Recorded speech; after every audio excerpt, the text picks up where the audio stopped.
You got a slip and slide endorsement yet? Nah, not yet. You know, waiting my time, but one hasn't come yet. Just the NFL made that picture of their header for their Twitter page. I'm not sure if you saw that, but what did it mean to you knowing that the NFL made you kind of the face of the league for a moment? It's cool, I guess. I mean, I don't really look into it like that, but it's cool. Justin, what were the adjustments for you as you look back at the game? You had 146 passer rating in the second half. It was awesome. What shifted for you with Luke and your offense in the second half? Just having that same mentality. Of course, we knew that we had a slow start, so just being completely different from the first half to the second half. Just the energy we had, during halftime. How everybody was so positive. Luke had a smile on his face at halftime. So I think, just that little body language, just kind of brought everybody on their feet and kind of encouraged everybody to come out differently in the second half. Just coaches and teammates have talked since the game. They all are complimenting you for your composure and how you didn't let bad things affect you later on. Is that how you've always been, or was there a point in your career that you learned how to do that, or has that just kind of been something that's always been there? I think for the most part, that's how I've always been. Of course, there's been a couple of games in my career that that I've gone worse than one pick or two picks. So just trying to keep that composure, because at the end of the day, I know that my teammates are looking at me, and just trying to be that leader for them to just show that if I'm all right, I'm gonna push them to keep going, and if we have a bad play, just forget about that last play, move on. Justin, how do you view Aaron Rodgers as somebody that you can learn from? You're a different player, and you're not going to be the same as him, but you've been studying him a lot. You've had Luke Getsy. How do you separate that out? Separate what exactly? Learning from him, but you're not trying to become him, I don't think. Yeah, just looking at things that he does well, get the ball out fast, just his footwork. He's great at that. And of course, he's a Hall of Fame quarterback. So there's a lot of things that I can take from his game to try to incorporate into mine for sure. Justin, I think it was back in OTAs. You said you don't have any personal goals you want to set completely, but you did mention that you want to beat Green Bay. What does this matchup mean to you at a personal level? It means a lot. Of course, I want to win every game that I play, but of course, it's just the tradition with this rivalry. It means a lot to to us as a team, to the fan base, to the people upstairs. So it just means a lot to everyone in the building, for real. So yeah. What's your take on Green Bay's defense and what you're expecting to see? Yeah, they have great players. They have a great front. They have great secondary. Of course, they have great linebackers too. But we're just gonna have to get the run game going, get that going, and then everything playing off of that. So they have great players, and they've been great for a long time. So just establishing the run game and executing on all levels. When you're preparing for a defense that had, they have a pretty extreme example of some secondary breakdowns last week. Do you go in anticipating that you're going to see something completely different than the product that they just put out? Yeah, for sure. I think we know that that's not the product that they wanted to put on the field or put on tape. So we know this week that they're going to come with something to prove, just because they didn't have the game that they wanted to have last week. So we're prepared for that. So they're probably not going to make as many mistakes as they did last week. So we're just going to have to come out with a fast start and just put points up on the board. Justin, you might not play in another game the rest of your life with the weather that Sunday was like. What do you take from that game that you can apply to week 2 to week 3? Because the offense is going to look different. You'll be able to, in theory, hold the football the right way every snap going forward. Yeah, just the mentality. That was a hard-fought game. A lot of grit. Poured into that game. So just the mentality.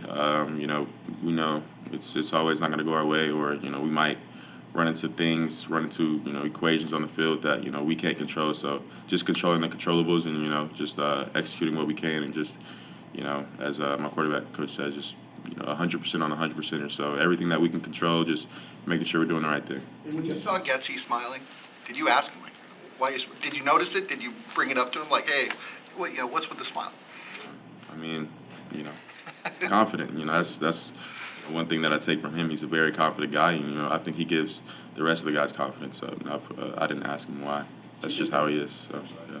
Do you think that's the worst conditions you could face, that downpour? I mean, you could get snow, wind. Yeah, no, that downpour is definitely the worst you can get. I'd rather have snow.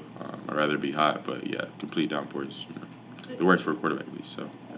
Did it give you a sense of confidence knowing that after the way the first half went, you guys made the adjustments, you came out and the adjustments seemed to work and that there was actual progression and production, because that wasn't always the case last season with the offense. Did it give you a sense of confidence knowing now, moving forward, if you come into that same situation in a future game, that you guys have the capability of making the changes? Yeah, for sure. I think, we did do a good job, coming out in the second half, making adjustments, but, we were also in, we had a, we pretty much started backed up like 80% of the drive the first half. So, starting out field position, starting out fast, and first and second down, just make sure we're staying on track for third down and making it a third and manageable rather than the 3rd and 10, where, your playbook, shrinks a little bit. So just staying on track first and second down and, being able to, open the playbook more with the third down.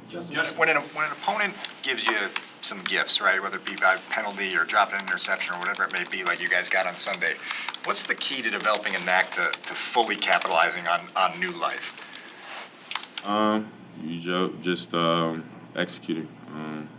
Just not taking that for granted and just going out there and executing and making them pay for their mistakes. So that's a big step. Did it leave an impression on you Sunday that you guys did such a good job of making sure that you? Did it do what? I'm sorry. Did it leave an impression on you at how well you guys did at taking advantage of some of those situations?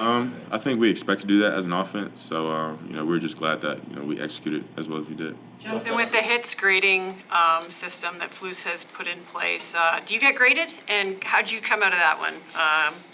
Yeah, I do get graded, but we don't get letter grades or anything like that. So How does it work?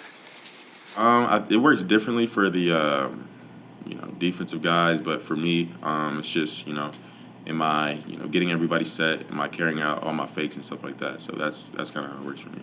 Justin, you not talked every, about- not every road venue is the same, not every road trip's the same. So what's the value of having played at Lambeau last year, and what do you remember about it, and maybe how do you apply any of that as you go there this week? Yeah, just the atmosphere, the environment. It was awesome. So I think we were on Sunday night last year, right? Or Sunday or Thursday night. Yeah, we were on Sunday night last year. So just the environment, they had there, and, of course it's going to be loud there. So just preparing for that this week. You talked about how what you're trying to learn from Rodgers' game. What do you think Luke's experience working with Aaron, how do you think that has kind of carried over to help you? Yeah, I mean, he knows a lot. So just, him being with Aaron for a long time, he just, kind of teaches me, the ins and the outs of the offense, just the most efficient way to run the offense. So just making sure, just executing on all of those.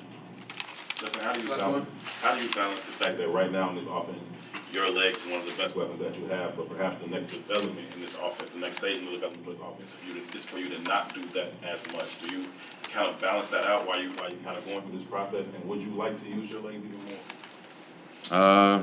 I'll use my legs as much as needed. When the pocket collapses, no choice but to use my legs or throw the ball away. But, of course, I'm going to try to make a play, just depending on the situation and stuff like that. And regarding your question, would I like to use it more? It's just that's not up to me, but that's a question for Getty. So yeah. Do you have a philosophy of when you're going to slide and when you're not going to slide?